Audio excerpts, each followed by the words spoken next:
18 বছরের আইনি লড়াই শেষে বিজয়ীর হাসি চাকরিচ্যুত 85 জন নির্বাচন কর্মকর্তার। কারো চোখে ছিল আনন্দের অশ্রু। 5 আগস্টের আগে তারা কেউই ভাবেননি হারানো চাকরি আবারও ফেরত পাবেন।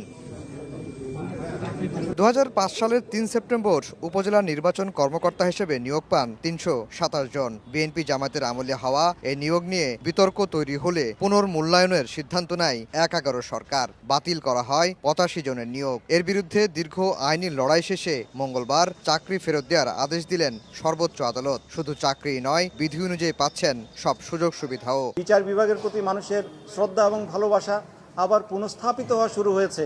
এর জন্য 5 আগস্ট পর্যন্ত যারা শহীদ হয়েছে আমরা তাদের সবার প্রতি কৃতজ্ঞতা জানাই। এই ন্যায় বিচারের প্রতিষ্ঠার ধারা যদি অব্যাহত থাকে, আগামী দিনে বাংলাদেশের সুশাসন, ন্যায় বিচার, গণতন্ত্র, মানবাধিকার সবকিছু পুনরুজ্জীবিত হবে। রায়ের পর সন্তুষ্টির কথা জানালেন ভুক্তভোগীরা।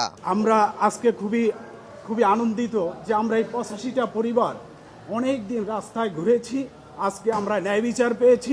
অনেক আমাদের সাথে অন্যায় করা হয়েছিল, মানে অন্যায়ভাবে আমাদের চাকরি থেকে বাদ দেওয়া হয়েছিল। সেটা মানে আপনারা ন্যায় বিচার প্রতিষ্ঠা হয়েছে, আমরা খুব খুশি। এই 85 জনের মধ্যে 3 জন মামলা চলা অবস্থায় মারা গেছেন। তাদের পরিবারও পাবেন চাকরির সুযোগ সুবিধা। এবং হাইকোর্ট বিভাগের আফজার হোসেন, সময় সংবাদ, ঢাকা। BCS এর পরে